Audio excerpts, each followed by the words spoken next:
우리 속담에 이런 게 있어요. 남의 떡이 크게 보인다. 이번에 추석이셨는데 혹시 그러지 않으셨는지요? 우리 서로 좀 인사 좀 나누시죠.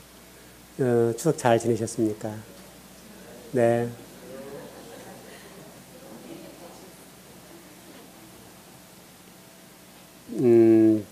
좀 부드럽게 시작해 보죠. 저희 아버지 형제가 삼형제셨는데 아주 유명한 일화인데요. 나무떡 때문에 얘기하는 겁니다. 저희 가운데 작은아버지가 좀 이게 막둥이 작은아버지를 많이 놀리셨는데, 좀 막둥이 작은아버지가 별명이 뭐냐 짜증이였거든요. 상당하게 좀 이렇게 힘들었던 분이셨는데, 이제 아마도 오래전 제가 어렸을 때 얘기입니다. 아주 어렸을 때. 그날 이렇게 식사를 하는데, 이제 막둥이, 그때 작은아버지죠. 삼촌이죠, 그냥. 삼촌이 작은아버지 그릇도 보고 아버님 그릇도 보고 이렇게 국그릇을 많이 봤던가 봐요. 그렇잖아요, 여러분. 옛날에는 고기가 없었잖아요. 고기 먹는 게 기획고 하니까. 하여튼 그때 무슨 고기인지는 잘 모르겠고요. 오래된 얘기니까. 아마 사냥을 갔다 왔는지 아니면 뭐 시장 가서 이렇게 장가가지고 고기를 사왔는지는 모르겠어요. 근데 상을 딱 차려서 이렇게 밥을 먹는데 자꾸 그 삼촌이 다른 상들을, 다른 국그릇을 보더래요.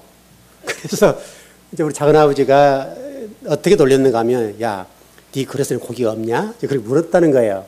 그랬더니 없다고 그러더래요. 그래서 진짜 고기도 많은데 왜 너는 왜 고기를 형수가 안 주셨을까? 놀리는 거죠. 이해되시죠, 여러분? 그러니까 어떻게 되겠어요? 열이 받죠, 이렇게. 그러니까 그 막둥이 작은아버지가 어렸을 때 그냥 팍 튀어나가더라는 거예요.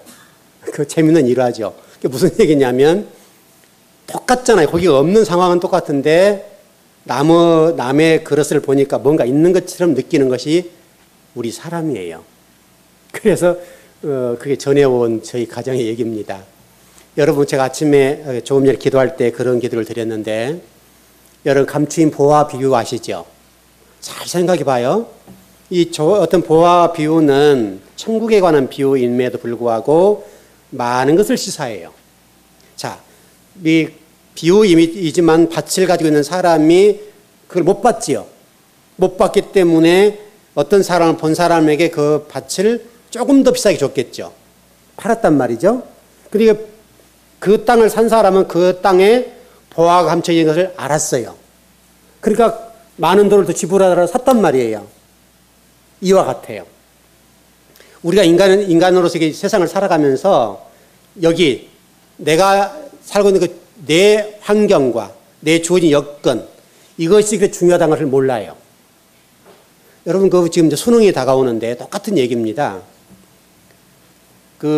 전국에서 1등하는 아이들, 수석하는 아이들한테 물어보면 꼭 똑같은 답변을 해요. 수업 시간 열심히 공부하고 집에 와서 열심히 복습했는데 1등했다. 그럼 굉장히 얄밉잖아요, 여러분. 여러분, 얼마나 얄미워요. 다른 아이들은 학원을 몇 개 뛰고 해도 수석을 못 하는데 그 아이는 학교 공부 열심히 하고 수업 시간 열심히 공부했다는 거예요. 근데 1등을 했다는 거예요. 그럼 실질적으로 이것이 불가능한가? 그러지 않아요. 가능해요. 그러니까 공부를 잘하는 아이들은 수업 시간에 집중해요. 수업 시간에 집중하면 그 수업 시간에 하는 공부가 물론 예습을 했겠죠. 또 집에 와서 복습을 해요. 제가 우리 교회 아이들한테 공부하는 방법을 가르쳐 주는데 아마도 그렇게 하는 아이들이 없어요. 실질적으로 제가 가르치는 공부 방법대로 하면 1등 할 수 있어요. 충분히 가능해요. 전국 1등도 할 수 있어요. 그런데 그걸 안 해요. 왜냐하면 그게 안 되는 것처럼 보인단 말이에요. 실제로 가장 중요한 것은 수업 시간이거든요. 그 수업 시간에 열심히 하면 1등 할 수가 있어요. 왜 그런가 하면 집에 돌아와서 잠깐만 복습해 주면 되거든요. 근데 수업 시간에 애들이 어떻게 해요?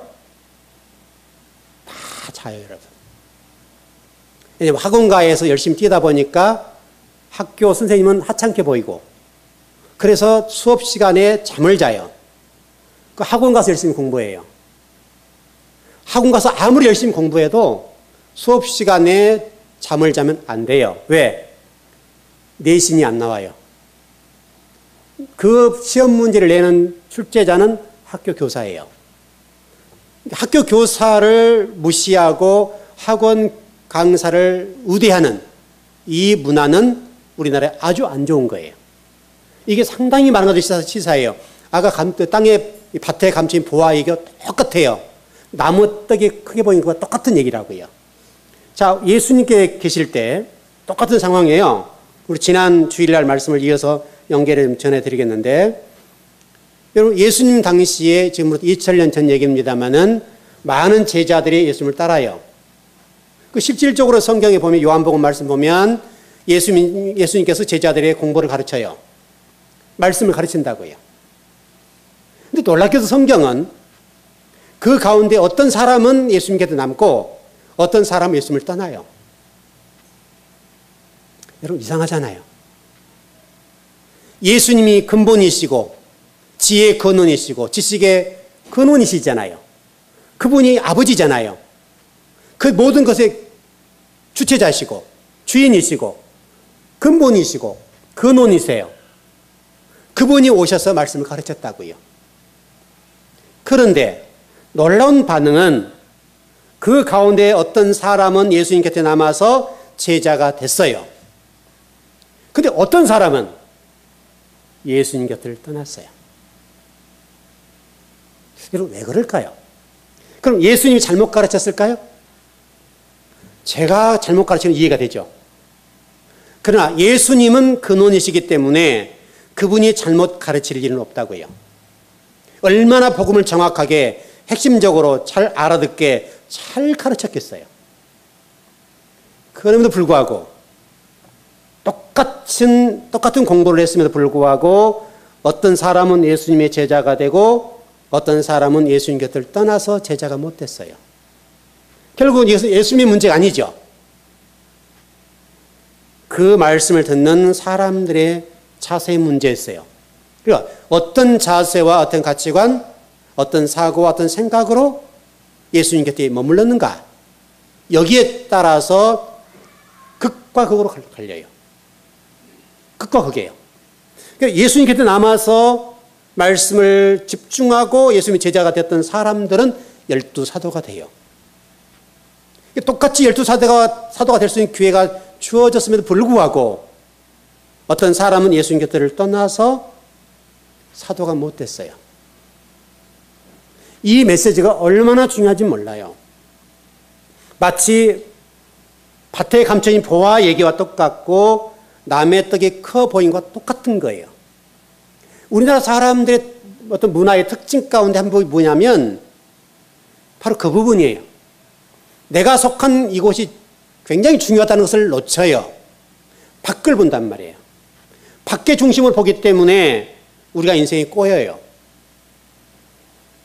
제가 아침에 말씀을 좀 마무리하면서 이런 좀 생각을 해봤어요. 남의 탓을 하는 사람들의 특징이 뭔가, 이런 자료를 좀 이렇게 검색을 해봤는데 그게 동일하게 나온 얘기가 뭐냐면 심리적인 문제라는 거예요. 무슨 얘기냐면 남 탓하는 사람들은 이 심리적으로 자신의 결정체, 자신의 주도성, 주체성, 이 부분이 부족하다는 거예요.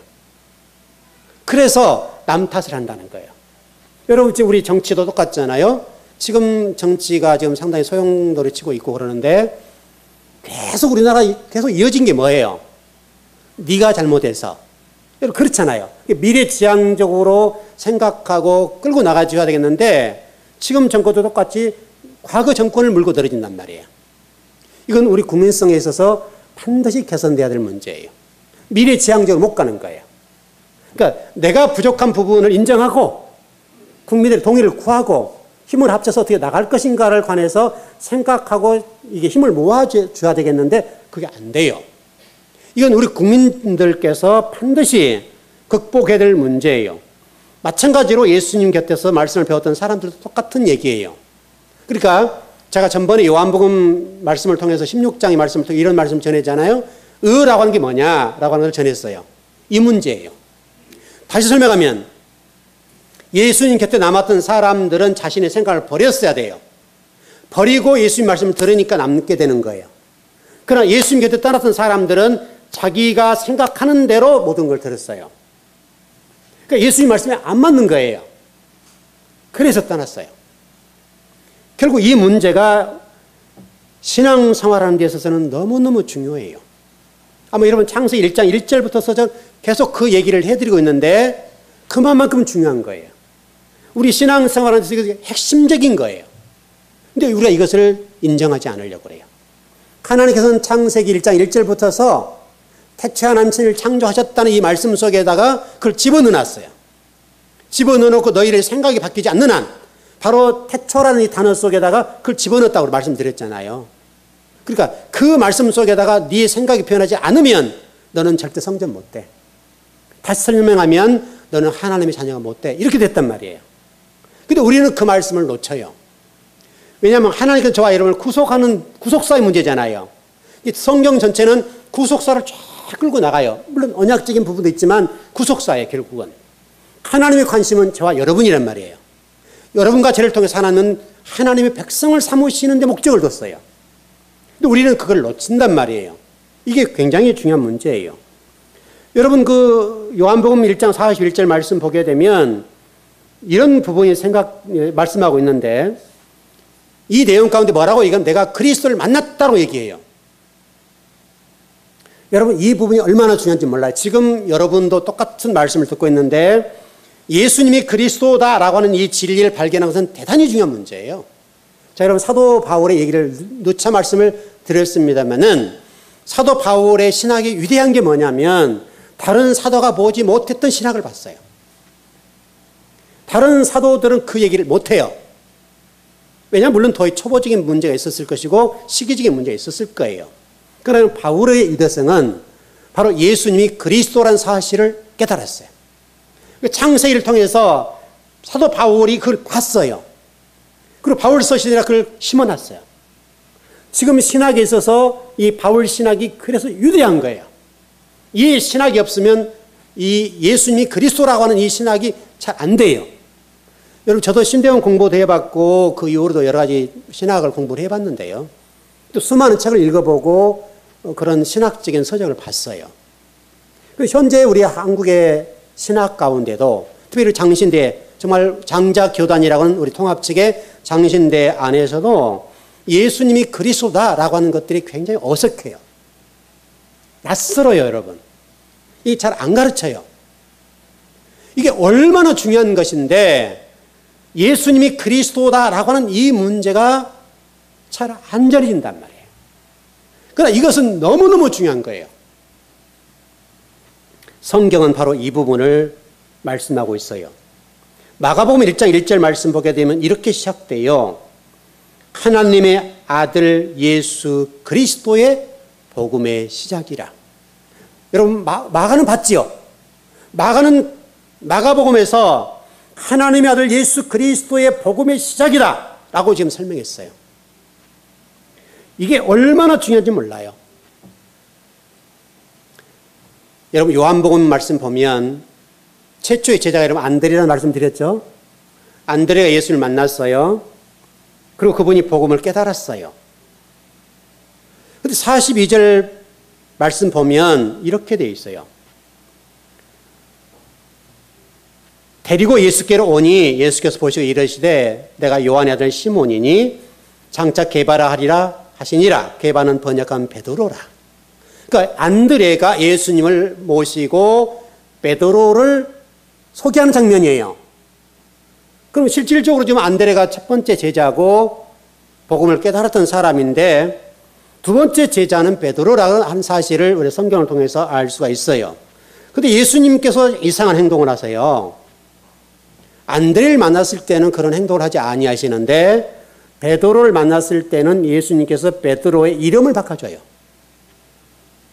너는 베드로가 아니다. 이제는 시몬이라고 해라. 그리고 여러분 게바라고 지금 바꿔주는 장면인데 지금 최초의 제자는 분명히 안드레임에도 불구하고 우리 식으로 하면 수석 제자죠. 그런데 이 시몬이란 이름을 게바로 바꿔준다 이 말이죠. 이게 굉장히 중요한 메시지예요. 여러분 성경을 보면 첫 번째 그룹, 제가 일전에 설명드렸던 대로 첫 번째 그룹이 베드로, 안드레, 요한이죠. 여러분, 아니 베드로 뭐죠 이게? 베드로, 야고보, 요한. 안드레가 안 들어가죠. 놀라운 사실은 안드레가 첫 번째 그룹에 못 들어간다는 거예요. 이게 우리가 성경을 보는 데 있어서 굉장한 눈이 필요해요. 우리는 안드레라는 사람이 베드로를 소개했고 어떻게 보면 첫 번째 제자의 그룹에 속해야 맞아요. 그런데 놀랍게도 그 그룹에 속하지 않아요. 우리가 한번 이게 교회를 보자고요. 우리 교회는 그런 게 없고 제가 그런 것들을 말씀을 안 하기 때문에 여러분 잘 이해를 할 텐데 어떤 교회들 보면 우리 장로님들 세 분 계시는데 물론 이제 연도가 좀 다르죠. 임직한 장립한 연도가 좀 다르신데 근데 우리 교회에서는 수석이라는 말을 잘 안 쓰죠. 여러분 그렇죠? 수석이라는 말을 제가 썼나요? 단 한 번도 안 썼을 거예요. 우리 어떻게 보면 일반적인 교회로 얘기하면 우리 장로, 유장로님이 좀 손해를 보는 입장인데 수석이에요. 그렇죠? 다른 교회로 보면 수석 장로님이시죠. 첫 번째 되셨으니까. 첫 번째 된 장로님 수석이라고 그래요. 그 수석 장로님이 물러나면 그 다음 분이 수석이 돼요. 이게 우리가 어떻게 보면 우리 통합적인 전통적인 거예요. 근데 우리 교회에서는 수석 장로님이라 부르질 않아요. 이 문제는 대단히 중요한 문제예요. 일반적으로 교회에서 수석 장로 또는 수석 부목사 이 단어를 써요. 여러분 일반적으로 교회 부목사님 몇 분 계시는 교회는 수석 부목사님이 꼭 계세요.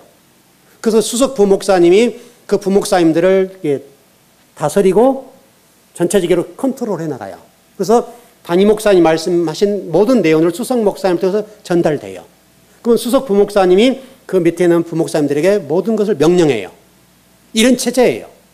또 장로님 그룹에도 똑같아요. 수석 장로님에게 이렇게 담임 목사님 말씀하면 그 수석 장로님이 그 나머지 장로님에게 이렇게 하자라고 얘기를 한단 말이에요. 이게 그룹적인 차원이나 교회를 다스리는 측면은 아주 좋은 시스템이에요. 그런 성경적이진 않아요.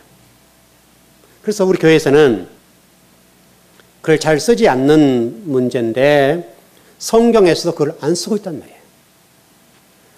첫 번째는 안드레라는 분이 수석 제자지요.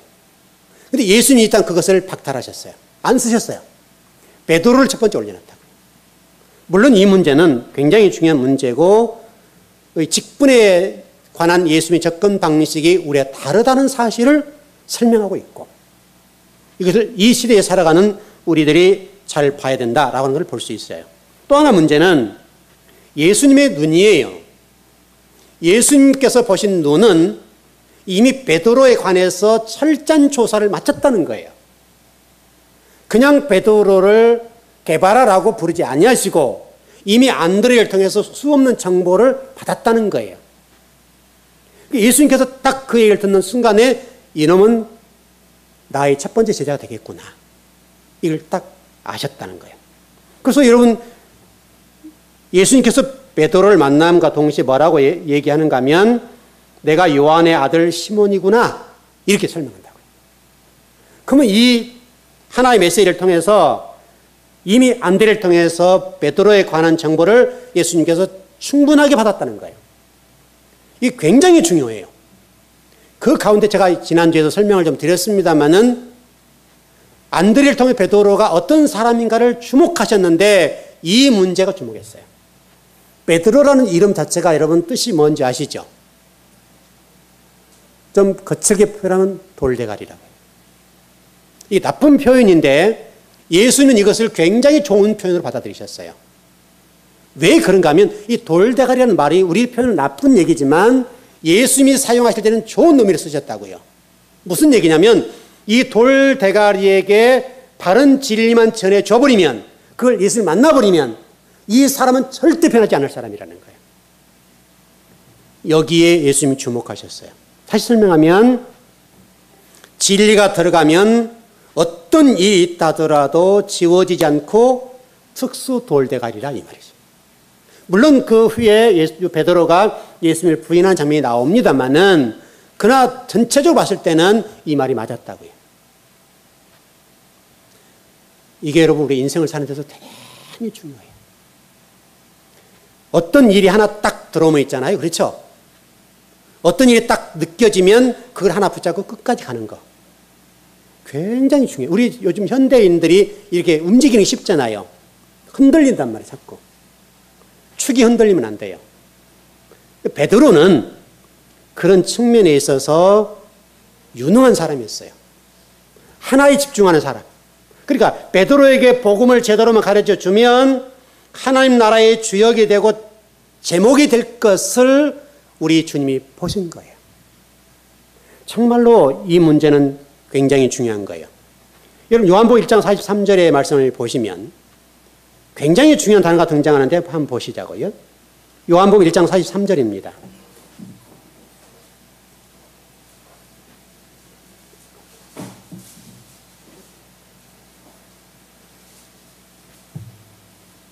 예, 요한복음 1장 43절인데 같이 한번 읽어보실까요? 시작. 이튿날 예수께서 갈릴리로 나가려 하시다가 빌립을 만나 이르시되 나를 따르라 하시니, 뒷부분에 여러분 35절도 한번 보십시오. 또 이튿날 요한이 자기 제자 중 두 사람과 함께 섰다가, 1장 29절에 똑같습니다. 이튿날 요한이 예수께 자기에게 다가오심을 보고 이르되 보라 세상 죄를 지고 하는 하나님의 어린 양이다. 1장 43절입니다. 이튿날 예수께서 갈릴리로 나가려 하시다가 빌립을 만나 이르시되 나를 따르라 하시니, 43절 금방 읽으셨던 것처럼 굉장히 중요한 것은 이튿날이라. 이튿날. 여러분 진리라고 하는 것은 기간의 문제도 아니고 해의 문제도 아니고 이틀이면 족하다는 거예요. 예수님이 제자가 되는데, 예수님을 갈릴리에 가셔서 제자를 부르시는데 이틀 만에 제자가 되었다. 상당히 우리가 주목해야 돼요. 물론 그 이후에 3년 6개월 동안의 과정이 필요했죠. 그 이틀이라는 것을 깨닫고 그것이 몸으로 익숙하게 되기까지는 3년 반이 걸렸어요. 그러나 진리를 깨닫는 데는 이틀이었다고. 이틀. 밤새도록 예수님과 대화를 나누고 밤새도록 예수님께서 복음을 가르쳐주고 진리를 가르쳐줌으로 그 제자들이 이틀 만에 복음을 깨달았다고요. 여러분 교회 지금 연도가 다 다르시는데 그게 여러분 너무나 유축되지 않길 바랍니다. 복음은 이틀이면 가능합니다. 성경적으로 제자가 되는 데 있어서 이틀이면 충분하다는 거예요. 성경은 이 부분을 아주 힘줘서 말해요. 특별히 1장 43절 여기 가운데 주목할 단어는 바로 갈릴리 가시다가 빌립을 만나는 장면인데, 빌립이라는 제자는 특수 제자예요. 다른 제자들은 요한의 제자가 되었다가 예수님의 제자가 된 경우들이고, 또 베드로 같은 경우는 그의 동생인 안드레가 소개해서 만난 사람이에요. 근데 빌립이라는 사람은 특수한 사람이었어요. 예수님께서 빌립에 대해서 직접 불러요. 직접 부르는데 이게 굉장히 중요한 문제예요. 굉장히 영광스러운 문제예요. 예수님께서 직접 부른 제자는 빌립이 첫 번째예요. 여러분 영광스럽죠? 여러분이 그 복을 받았으면 좋겠습니다. 정말 우리 즐거운교회 성도들이 이 시대를 살아가면서 빌립과 같이 예수님이 직접 여러분을 부르시는 그런 제자가 된다면 그건 엄청난 거예요.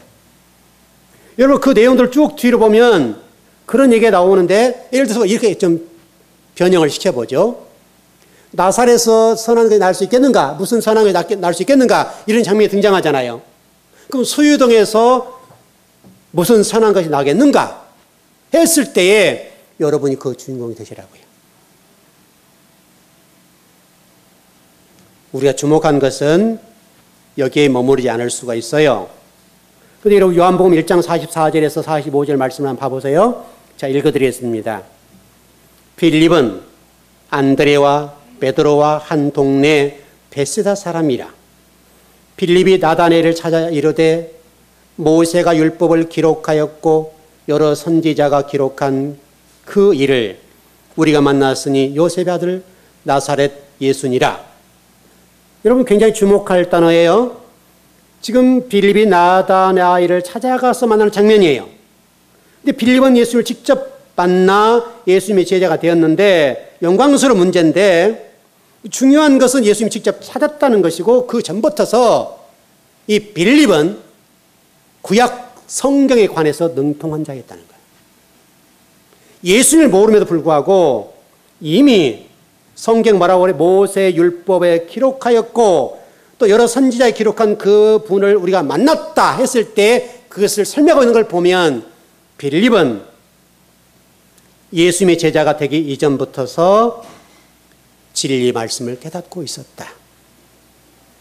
이 굉장히 우리에게 중요한 메시지인데 지금 여러분 이 시대를 살아가는 수많은 그리스도인이 있고 또 교회를 출석하지 않은 수많은 사람이 있어요. 근데 누군가는 오늘 빌립과 같이 우리가 알지 못하지만 하나님께서 예배해 놓으신 빌립이 있을 수 있다는 거예요. 우리가 입을 벌려야 될 이유가 우리가 진리를 전해야 될 이유가 여기에 있어요. 하나님은 빌립처럼 이미 예비해 놓으신 준비해 놓으신 그런 제자들이 있을 수 있어요. 그래서 여러분 그분이 나사렛 예수다라고 지금 빌립이 선포하고 있는 것을 주목하셔야 돼요. 여러분 지금 예수를 만난 그 순간에 빌립은 그분이 나사렛 예수다라고 설명한다고요. 그분이 그리스도라고 설명한다고요. 놀라운 발견이에요. 자, 조금 전에 말씀드렸던 것처럼 우리 지금 장신대 안에서도요. 예수님이 그리스도라는 이 신학, 그리스도론이라는 제가 책 있다는 일을 설명드렸는데 그리스도론이라고 하는 신학책이 있어요. 그럼에도 불구하고 이게 우리 장신대 안에서도 잘 전해지지 않아요. 지금도 현재 한국 교회 안에는 예수님이 그리스도라는 사실을 별로 못 전해요. 우리 교회 성도는 제가 수없이 가르쳤기 때문에 여러분 이해를 하실 텐데 이런 설교를 하면요. 다른 교회 성도들은 이상하게 생각한다고요. 여러분 한번 얘기를 해보세요. 예수님이 그리스도 시대라고 얘기하면 맞긴 맞지만 고개를 갸우뚱해요. 이상하다. 이렇게 얘기를 한단 말이에요. 이게 한국 현재 신학의 현주소이고 이것은 반드시 극복해야 될 문제예요. 깨져야 될 문제예요. 빌립은 여러분 예수를 만나는 그 순간에 예수님이 그리스도라는 사실을 고백해버려요. 우리가 지금 이 시대를 살아가면서 많은 빌립이 나왔으면 좋겠어요. 정말 저와 여러분이 그래야 돼요. 여러분 나다나엘 요한복음 1장 46절입니다. 나다나엘이 이르되 나사렛에서 무슨 선한 것이 날 수 있겠느냐? 빌립이 이르되 와서 보라 하니라. 이렇게 됐습니다. 나다나엘 빌립에게 말하기를 나사렛에서 무슨 선한 것이 날 수 없다는 거예요. 이렇게 보면 적어도 나다나엘이라는 사람은 성경의 지식에 해박한 사람이라는 사실을 우리가 알 수가 있어요. 나다나엘을 지금 전도할 때 빌립이 무엇으로 전도했는가를 보면 모세 율법의 선지자라고 하는 것들을 인용해서 전도하고 있다는 사실을 우리는 주목해 볼 부분이에요. 지금 우리 한국이란 나라 속에 교회 이미지 또 신앙인들의 모든 것들이 굉장히 좀 떨어져 있어요. 그래서 우리가 그리스도인이라는 사실을 전하기가 쉽지가 않아요. 굉장히 어렵게 졌어요. 교회 염증을 느끼는 많은 사람들, 지금도 수많은 그리스도인들이 교회를 떠나고 있어요. 왜냐하면 교회에 관해서 염증을 느껴요. 실증을 느껴요. 얼마나 많이 떠나는지 몰라요. 그러나 빌립을 통해서 말씀하신 것처럼 와 보라 라고 우리는 복음을 전해줘야 돼요. 요한복음 1장 47절 말씀 보시면 예수께서 나다나엘이 자기에게 오는 것을 보시고 그를 가리켜 이르시되 보라 이는 참으로 이스라엘 사람이라 그 속에 간삼이 없다라고 좀 설명해요. 예수님께서 나다나엘에게 말씀하신 것은 참으로 이스라엘 사람이고 간삼이 없다는 거예요. 이걸 주목하셔야 돼요. 일반적인 사람들은 학식이 많으면 많을수록 머리가 복잡해요. 그리고 잔꾀가 많아요. 이게 머리가 복잡하다고요. 그래서 여러분 잠언서나 전도서 같은 데 보면 지식이 많은 머리가 굉장히 복잡하다고 그러잖아요. 번뇌한다고 그러잖아요. 근데 나다나엘은 지식이 많아도 불구하고 순수하고 간사하고 창기가 없었다고 하는 것이 주님이 지금 보시는 문제예요. 지금 우리가 복음을 받아들이는 입장에서 진리를 배우는 입장에서 이게 얼마나 중요한지 몰라요. 우리 머리가 복잡하지 않고 단순했으면 좋겠어요. 진리를 받아들이는 일에 있어서는 우리 머리가 복잡하면 못 받아들여요. 저도 마찬가지로 여러분도 똑같아요. 만약에 제가 머리가 복잡하다면 말씀을 탐구하고 진리를 나가는 데 있어서 어려워요. 이게 안 깨지면 못 간다고요. 그건 여러분도 똑같을 거예요. 놀라운 사실은 지금 나다렐이 학자인데 이 학자이기 때문에 예수님을 묻는 방법이 상당하게 다르다는 사실을 주목해 보고 성경을 보셔야 되고 우리도 좀 학식이 많은 말일수록 그랬으면 좋겠어요. 똑똑하면 똑똑할수록 진리를 단순하게 볼 수 있는 그거. 근데 예수님께서 지금 그 빌립을 부르는 장면을 보면 재밌어요. 예수님께서 지금 빌립을 뭐라고 설명하는가 하면 내가 너 무화과 나무 아래 있는 거 내가 봤어. 이렇게 설명한다고요. 지금 제자들과 예수님과 관계 속에서 고백하는 장면들이 다 다른데 예수님께서 지금 제자를 부른 가운데에 이런 설명을 해요. 너 지금 내가 무화과 나무 아래 있는 거 내가 봤다? 이렇게 하신다고요. 이게 굉장히 지금 중요한 문제인데 여러분 성경의 대표적인 나무가 두 그루가 있는데요. 하나는 무화과 나무고 하나는 감람나무예요. 여러분 이게 이스라엘 대표의 나무예요. 성경에 자주 등장하죠 여러분. 감람나무와 무화과 나무는 자주 등장하는 거예요. 이 문제가 창세기 1장 얘기예요. 창세기 1장에 여러분 기수 얘기를 설명드렸죠. 첫째 단계, 둘째 단계 설명을 드렸던 것처럼 굉장히 중요한데 감람나무는요. 열매가 있고 씨가 진 나무예요. 여러분 이게 굉장히 중요한 거예요. 열매가 있고 씨를 가졌다는 것은 중요하고 또 기름을 짤 수가 있잖아요 여러분. 근데 무화과 나무는 씨는 있는데 열매가 없어요. 여러분 그럼 우리나라에 무화과 있죠. 그래서 무화과 나무 이렇게 먹잖아요 이게 우리가. 근데 실질적으로 여러분 그 열매를 보면 그게 열매라고 생각하는데 이것은 씨는 있는데 열매는 아니에요. 그건 꽃이에요 여러분. 무화과 나무는 열매가 아니에요 여러분. 그래서 여러분 무화과 나무는 안으로 씨가 들어가 있죠. 열매가 없어요. 그게 꽃이에요 원래는요. 이게 예수님께서 지금 이스라엘에 대한 해석이고 우리에 관한 해석일 수도 있어요. 왜 무화과 나무가 중요한가? 여러분 예수님께서 시장하실 때에 이런 장면이 있었죠. 무화과 나무를 저주한 사건이 있었어요. 제가 오래전에 해석을 해드린 적이 있는데 이 문제 하나는 노마와 이스라엘과 관계 문제예요. 노마가 그동안에 이스라엘 사람들을 괴롭히고 힘들게 하니까 핍박을 가하니까 예수님 제자들에게 미래를 설명하면서 노마의 미래는 이럴 거야. 너희 조금만 참아. 이런 내용이다 그랬죠. 또 하나는 이스라엘 설명하는 거예요. 어떤 이스라엘이라는 나라가 씨는 가졌는데 열매 없는 민족이라는 것을 무화과 나무 비유를 통해 설명하는 거예요. 여러분 주목하셔야 돼요. 우리가 씨를 가졌어요. 말씀 잉태했어요. 열매가 없다면 나도 무화과 나무예요. 무화과 나무예요. 주님은 저와 여러분들에게 씨를 가지고 열매 있기를 원하세요.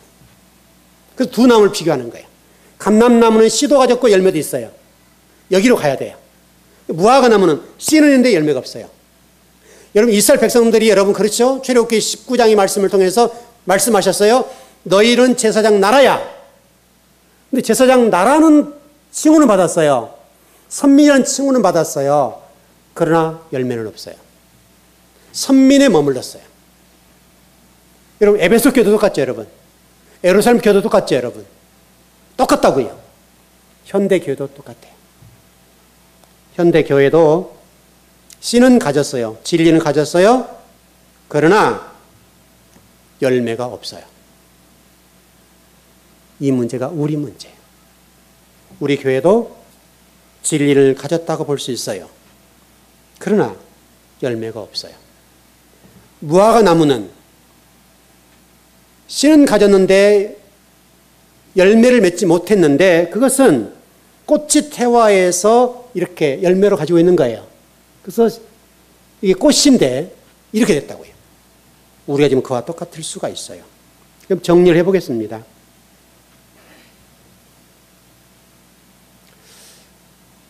예수님이 제자들을 부른 장면을 통해서 우리에게 말씀하세요. 예수님이 제자들을 삼는 데 있어서 시간적으로 이틀 걸렸다. 우리에게 분발을 촉구하는 거예요. 우리가 10년, 20년, 30년, 40년 신앙생활을 할 수 있어요. 50년 되신 분도 계실 거예요. 60년 되신 분도 계실 거예요. 그러나 주님은 그 횟수를 묻는 것이 아니라 너는 그러면 열매를 맺고 있는가? 이걸 물으세요.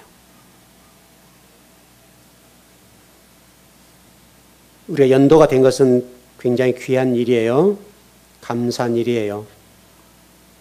또 하나는 여러분은 예수님을 그리스도로 고백하는 신앙생활을 하고 있는지를 점검해 보시라는 거예요. 그리스도. 예수는 그리스도시다. 우리 신앙이 예수에 머물러 있는지 그리스도에 머물러 있는지를 점검하라 이거죠. 왜냐하면 이 시간은 굉장히 중요해요. 이 시간 점검하면서 회개하고 돌이키면 되는 거죠. 적어도 우리 즐거운 교회에서 말씀 먹는 여러분들은 감람나무가 됐으면 좋겠습니다. 무화과 나무에 머물지 않고 감람나무가 되어서 기름을 짜고 그것이 성령을 상징하고 여러분 성소에 불을 밝히는 것이잖아요. 얼마나 중요한지 몰라요. 불을 밝히는 것처럼 진리로 불을 밝혀서 하나님 나라를 확증하는 일에 귀하게 쓰임받는 여러분 되시길 바랍니다. 기도하겠습니다.